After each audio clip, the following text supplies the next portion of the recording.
So I want to tell you a little bit about myself. My name is Elvira. I was raised in Kansas.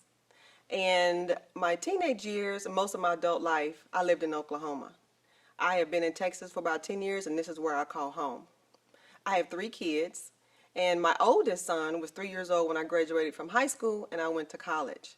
On campus, he was this little curly-headed little boy with his Sesame Street backpack, and it was just filled with Matchbox cars. That was his thing at the time. And we just decided we were going to do this thing together. I graduated from Oklahoma State, and years later I went back to school and got my MBA and graduated summa cum with a 4.0. So that sounds all great and wonderful, but I'm going to share a story with you from high school. I hated it. High school just wasn't fun for me. It was a very difficult time for me. Socially, I struggled. At home, my mom was diagnosed with depression around the time when I was about 13. She was still mom. She was present in the home, but not really mom. I took on a lot of responsibilities. I paid bills. I went to the grocery store. I cooked dinner. I took care of her, took care of myself. So in high school, with not having any close friendships or really close, somebody that I could really connect or talk to during high school, I didn't really have anybody. And I just thought, I don't want to be here anymore.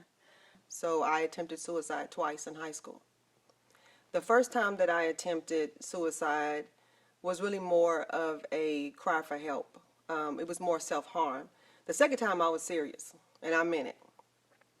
I woke up the next morning, and here I am, and my son comes running in my room, "Mommy, mommy, mommy, mommy." And I knew then that I had almost taken his mom away. I cried. I knew that I almost put him through a lot of hurt and harm. Just the gravity of the situation just really hit me. And I told myself then, I said, "God, by your grace and mercy, I'm going to be sure that this little boy's life is better than mine." Even though I may at the time felt like I messed up my life, I was going to make sure that his was better. So why am I telling you all this? I'm telling you all this because I love people. I want to help you get to your next level. I want to help you figure out what those next steps are, whether it's business, personal challenges, maybe you've given up, or maybe you just don't know where to turn. I want to provide some resources and some tools that help you along the way and be that accountability coach to help you on your journey. I am a living witness that your life does not have to be defined by your past. I was a wife, a stay-at-home mom for 10 years, and I was a youth pastor for 13.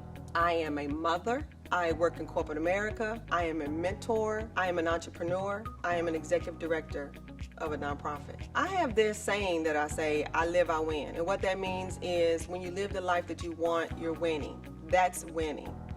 That success is only defined by you. It's not defined by anybody else, by what you see on TV or Instagram or social media. It is defined by you. And so I want to help you live the life that you want to live.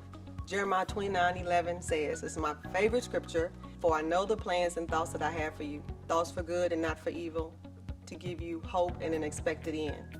And so I think we should do this together, and I want to help you.